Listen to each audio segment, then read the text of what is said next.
am getting started with Mr. Austin. Austin is, if you don't know him, you should know him. Probably one of the best marketers in the industry when it comes to real estate. Austin is the founder of Dippidi and just a genius when it comes to marketing. So, Austin, super excited for today's conversation. Why don't you kick it off a little bit and just tell us a little bit of your background and tell us a little bit about what we're going to be talking about today. Yeah, absolutely. Super fired up for this convo here. Today, we are going to be talking about basically something that I get asked a question about a lot, which is what people should be focusing on. Like they have a limited amount of time or they have a limited amount of budget. Should they be doing SEO, YouTube, or paid ads? So we'll really uncover that today. But a little bit on my background. One, I do appreciate you calling me founder, but I can't. I got to give credit where credit's due. I am a co-founder. Corey also is jamming out every day with me in the company. So he's been fantastic to work with, and so I am co-founder. I gotta make sure I do give credit where it's due. Yeah. But jumping in today, yeah, no, I know you prepared some questions for me. We wanted to talk on here like what people should be focusing on when it comes to SEO, YouTube, and paid ads. We have a lot of experience with our coaching program, our service and management side of things at the agency. When it comes to doing SEO for agents, YouTube organic strategy for agents, and even paid ads. So I think we'll be able to uncover here and help out in a lot of different ways. I think this is a really good segue. Why don't we just start at the very beginning? When people are asking you about their marketing strategy, what is it that's driving that question? Like, why are real estate agents even thinking about that topic? Yeah. A lot of times it's a cut by a different cloth. So it depends who's coming to us. It may be a solo agent who has been, kind of maxing out their sphere and past clients, and they're kind of waiting on referrals, and they're tired of waiting on referrals. So they may be like, "Hey, I'm interested in paid ads and like lead generation." Mhm. Maybe a team leader or a boutique broker owner who's like, "Hey, I have this."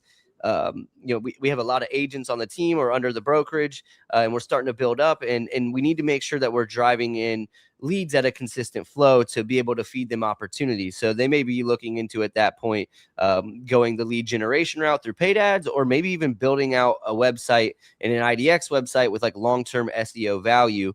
And then you have people who are kind of wanting to get a mix of both, where they're looking at YouTube, where they can get the videos out and be able to really push and build trust and authority with more face to face, kind of like somebody watching this video right now. You're probably learning a little bit more about me and Brian, what we know, and it's gonna build up a layer of trust with you. We kind of help agents do the same exact thing within their local markets. So ultimately, when people come to us, it's kind of diagnosing, one, what is the true pain point you're going through? Do you need a consistent flow of leads now? Are you wanting to build a tree of leads that produces fruits of the labor for years to come that may fall under SEO? Or are you really trying to build the brand here and kind of do a hybrid of it, which might fit better for YouTube? So ultimately, when people ask that question, I wish it was a straightforward answer, but Yeah. it typically turns into diving into a bunch of other questions to find out really what would be a best fit for them, and then really come up with a strategy from there. Do you find that these strategies, you can do it as a single agent, or is there a certain point where you say, okay, maybe I'm more than a single agent? These type of strategies really start, I need to start to take a look at them. At what point does it become important for an agent to start investing in their SEO, YouTube, all of these strategies? Yeah, I think day one that if you got your license immediately, you want to start at least looking into your SEO, building out a website, and just like at least at minimum the foundational things. For instance, if you're with a brokerage, a lot of times these brokerages may offer platforms. For example, like Real Broker has Lofty, and other brokerages provide different website platforms. Tap into that. You get typically a either free or very affordable tech stack that would not be that affordable if you were like your own boutique broker. So Yeah. I would highly recommend, one, starting off with getting a website and an IDX website, and start creating content on it. And by content, you're probably like, what does that mean? This could be blog topics of things that people are actively searching right now that would attract them to your website to get you discovered on Google, YouTube, etc. This could be IDX property search pages. So you might make something that says bungalow style homes for sale in Tampa, Florida. You can even go deeper than that. There's a neighborhood in Tampa called Hyde Park. Bungalow style homes for sale in Hyde Park, Tampa, Florida. Build a page for it, have the content on it. It's going to help you rank for those keywords. You can do all that as a solo agent that just started. You can also start your Google business profile. So that's going to help with SEO. On the YouTube front, you can find somebody that you know.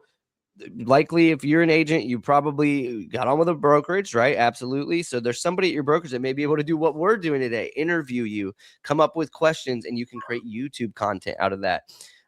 So there's a lot of different things you could do as just a solo agent. But when it comes to expanding outwards and when should I invest in like third parties, I think ultimately it's a capacity game. Everybody's unique in terms of their capacity and what they can handle, what they're willing to learn, what they have the time to learn. So I think ultimately at that point, it's a little bit of a self-awareness and self-assessment of where am I best at spending my time and what do I want to do with that time?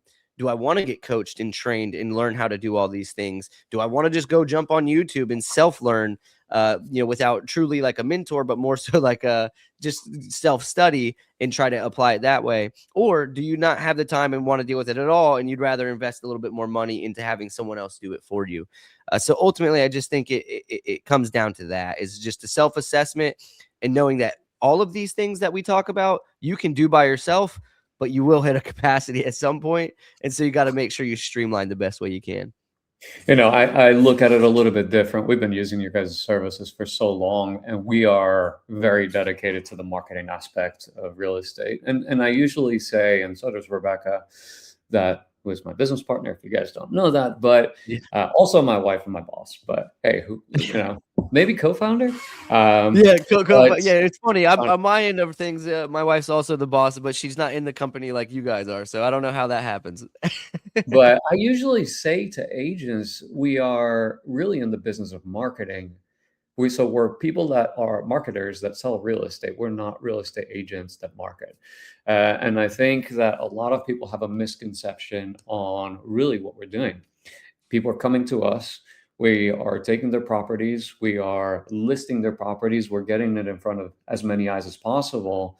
And then we've got the knowledge, hopefully, and the background to be able to sell, really, which is where your brokers come in and getting that support on how to sell a home.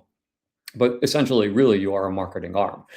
And the way I see our relationship, especially with you guys, is that we aren't, we have bandwidth on what we can spend every month. So we have a budget.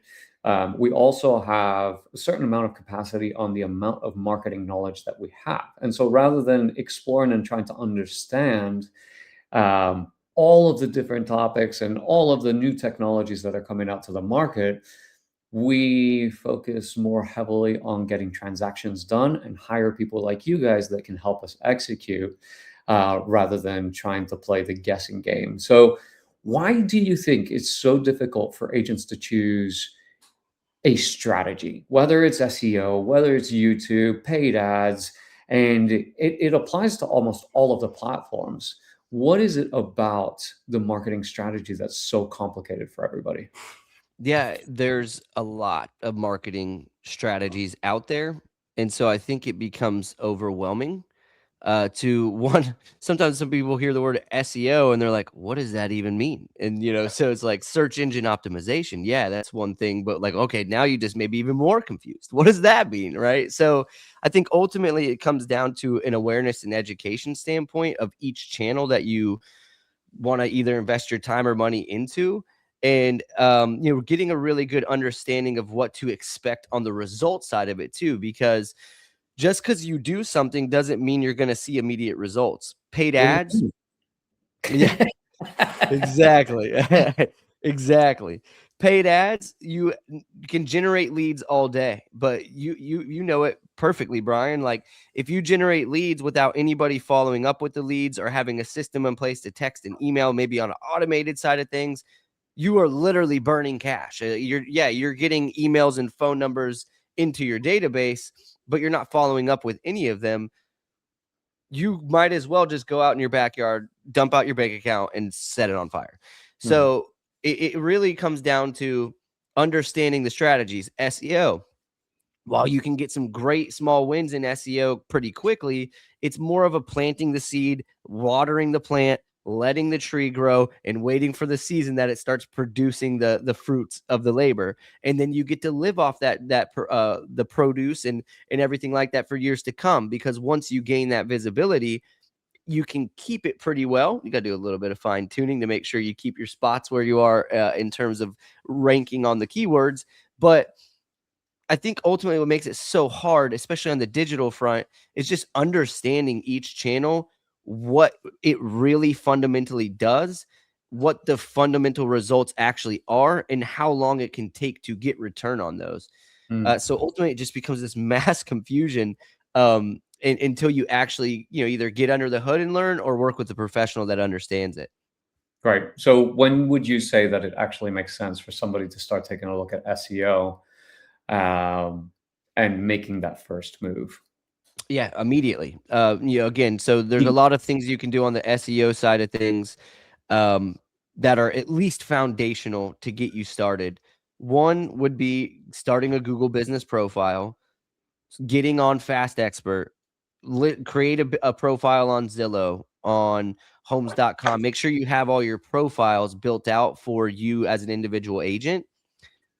Step one, that's going to help you on your local SEO. And also LLMs like ChatGPT, Perplexity, Gemini, they all look at that you're listed on these, that you're putting your transactions in there. Those all help with your local SEO. Now, when Mm. it comes to trying to generate leads from SEO, this is where you'll probably want to build out an IDX website. For instance, using a platform like Agent Fire, Lofty, Sierra Interactive, something like that, and building out content and blogs on that. So, how soon should you do it? I would always recommend immediately. Those are things you can absolutely do by yourself, or get a little bit of guidance from YouTube or a potential coach. But I would say immediately you should be tapping into at least foundational SEO. Okay. And that's something that you guys help strategize with as well, right?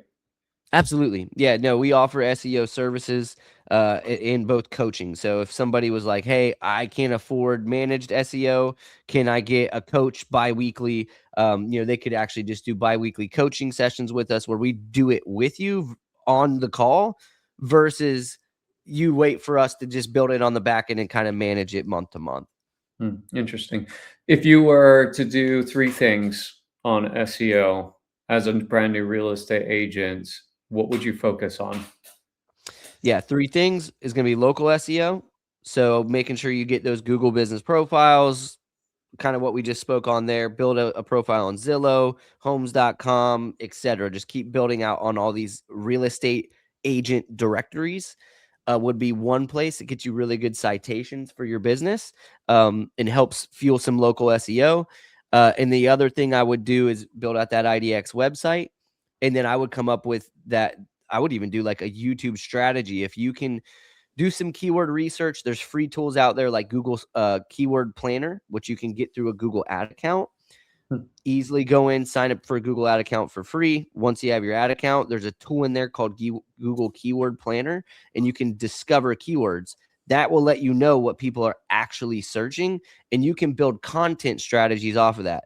If you know that people are looking up best real estate agents in Hyde Park that focus on waterfront, it's crazy keyword to search in, but somebody type that in and you see that data, you know that you can make a blog about something along those lines that get people in front of like best places to go to if you are moving to Tampa, need waterfront condos. Here's a list of the 5 best buildings, right? Something like that would be a piece of content you can make a YouTube video off of.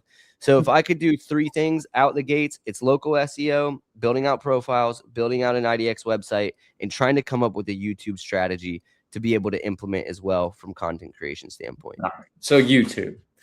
This creates a whole different type of buyer seller. So explain to us a little bit about YouTube. I think a lot of people just understand YouTube as a platform where you watch your videos, but you can actually generate really good leads, not just views. Why don't you talk to us really about the background of YouTube, how it works, And how should we be thinking about YouTube, not just consuming content, but how can we create leads off of YouTube? Yeah. Yeah. So YouTube's fantastic because it's a massive trust builder. I think the difference between YouTube and Facebook and Instagram and TikTok is that YouTube is a search engine just like Google, only your listings are videos. And with video comes massive trust building because you're putting an actual human behind. So you could almost have a coffee date with me or Brian to talk about business and learn about our mindset and pick our brain Yeah. from watching YouTube videos before we ever even actually have had a conversation with each other. Apply that same kind of mindset to creating your own content in buyers and sellers, or even if you're wanting to attract agents, it's the same thing. So what's great about YouTube, keyword research. You can literally do those keyword research on tools like Google Keyword Planner. There's TubeBuddy. There's a lot of other things out there, but you can find out what are people searching in your area. Typically, kind of fundamentally, some of the things for buyers would be like moving to Orlando, Florida, pros and cons. That's something somebody's probably searching on YouTube right now that's potentially wanting to relocate to the area, therefore a buyer. If you created a video around that and have a really good SEO optimized headline, because whenever somebody searches something on Google or YouTube, all Google and YouTube are trying to do is give back relevant search results. So that way, when somebody consumes it, they spend the time, they get the value they needed. And Google and YouTube did a good job as a company. Mm. They gave you what you wanted. So when you create content focused around that search, you become that relevant thing that made Google and YouTube happy and the consumer and visitor happy because you gave them what they wanted. Now you can strategically get in front of those keywords and rank for those keywords by putting in a proper SEO headline on YouTube, SEO description on YouTube, tags on YouTube, have a really good thumbnail created on YouTube, like a graphic design that attracts. And then you can even interlink those things to, for example, I always recommend taking that YouTube video, making a blog, putting it on your website, and then interlinking the blog in the description. And then on the YouTube video or the blog, embed your YouTube video. So everything's kind of like cross pollinating. Mm-hmm. Do And you put that so into email as well?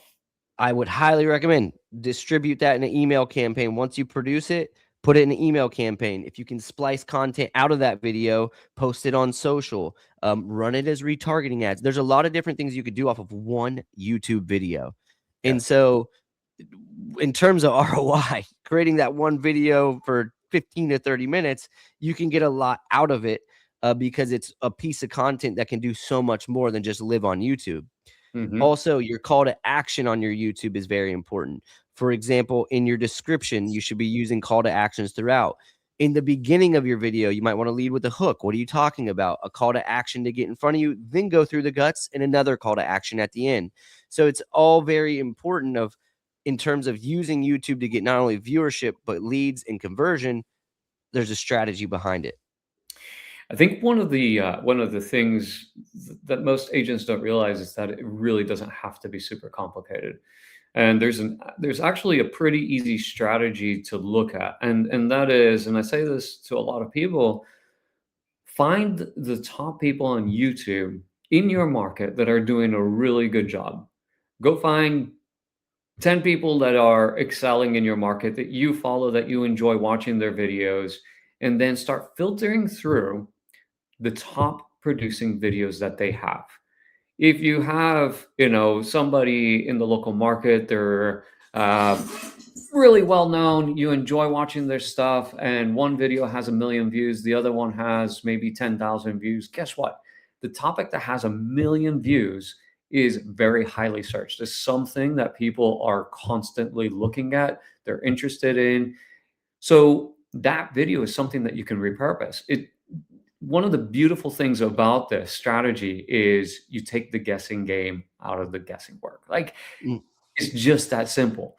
And then it comes down to produce it the way you want to deliver the content and execute it well. I think if you take, the titles or the headlines, if you find the hook and make a variation on it, you can take the description, make a variation on it, and then take the content, put a spin on it and make it yours. YouTube's going to pick all of that up. Google's going to pick all of that up. It is content that's resonating with audiences. So if you're not sure where to start, that's a really good starting point. I would recommend, if you're nervous about it, working with people that know how to do this stuff. So working with a team like Austin's team would be phenomenal. But if you don't have necessarily the budget to do it today, but you're going to ramp up, one of the best strategies that you can do is just go onto YouTube, find those people, and then start to filter through their videos and create similar content to theirs. Just make sure that the two things, and I don't know if you would agree with me on this, but the video quality has to be really good. Your audio has to be phenomenal. There's a study that shows, I think it's over 70% of people don't even watch the videos, they just listen to them. So the content and the audio quality just has to be super, super crisp. Yeah, personally, I would push audio quality over visual because of that exact reason. Like, I can't tell how many. I just watched a podcast episode the other day of Alex Hormozy and Tony Robbins, and on Oh, that, that was so good. it was so good. But on Yeah, that video, it's an hour long. Like, I'm not staring at it for an hour. I'm listening to what's being said. So I just have it right here. Got my AirPods in. I'm walking around my kitchen. My phone's sitting over here. So yeah, you're right. The audio needs to be crisp. Video helps. And then also, like, for example, though, but don't let that cripple you. Like, yes, I have a Sony ZV-1 camera right in front of me and a Shure mic right here, but we could be doing this exact same production on Zoom, like not StreamYard, and for free, right? So Zoom, you can get a 45-minute free account. You can record it, and you can just use your webcam to start. You don't have to have the high quality production. Ultimately, done is better than perfect, and having a YouTube listing of a is better than not having a YouTube listing of a video. So I think ultimately I agree with you, but don't let that cripple people from starting. correct. Just get started. All right, let's switch gears a little bit. Let's talk about Facebook and Google Ads. What's the biggest misconception agents have about these two platforms? Because they're the biggest ones, or the most popular ones. I think they're a bit of misunderstood on how you use them. But what do you think that agents aren't understanding necessarily about Facebook and Google Ads? Yeah, when it comes to Facebook and Google advertising, here's what you need to know. Google is a pull platform. Facebook is a push, meaning Google, people are searching for things. Maybe they look for 3-bedroom houses for sale in Davenport, Florida, and they have search results. So you actually are investing in the thoughts when you do a Google pay-per-click ad of Mm, that person, and you have your listing right there for them to click and go to your landing page. Facebook's a little bit different. It's a push. You create content, you create a message, and you create a strategy that you are pushing to people's news feeds. They're scrolling through not to go look for your ad or look for your service. They're strictly coming on there for entertainment, education, and to do some doom scrolling, yep, where they're just going in here looking for family, friends, uh, sports, entertainment, whatever it may be, and your ad stops them. So you kind of disrupt them and you're pushing that content out there. You make them kind of stop their scroll, read, feel compelled to engage with the ad. So ultimately, when it comes to Facebook and Instagram versus Google ads, couple different things. Google, you're typically going to get a higher intent lead and a little bit deeper level targeting because you're focusing on their thoughts and their intent of what they're searching. Where on Facebook and Instagram, while the targeting has become very powerful lately, with all the AI updates they've made, where the AI is actually looking at your creative and watching it and listening to the content of it, or looking at the graphic design and the words on it, also looks at your headlines, also looks at your caption, also looks at your landing page to then come up with a targeting aspect. I still think that the level of quality of leads from Google versus Facebook and Instagram are a little bit different. I would say your quality on Google typically becomes a little better. However, the branding building that you can do on Facebook and Instagram trumps what you do on Google. mm, Everybody just sees a little line of text before they click the link. On Facebook and Instagram, even if they don't click your engage with your ad, they get impressions or views and reach out of that. That does, while maybe a vanity metric, does have an impact. Also on the retargeting aspect, I think Facebook's retargeting is much more stronger because versus Google's, you can do Google display ads and retarget, Hmm. which gets you a lot of cheap impressions and views on websites. But I think that you can retarget more strategically where it feels more authentic and trust building on Facebook and Instagram, even if you recorded a video selfie of you, like saying, hey, thanks so much for checking out our website. Here's a few more things you might need to know before you go through that form again, or before you take this next step. So ultimately, when it comes to the difference of the two, Facebook's bigger on brand building. I like their retargeting better. Google's going to be a little bit more high intent investing in thoughts. But when you jam them together, you can invest in somebody's thoughts for your initial traffic and retarget on Facebook and Instagram. Now they just saw you on Google and they saw you on Facebook and Instagram to build more massive trust. That makes a lot of sense.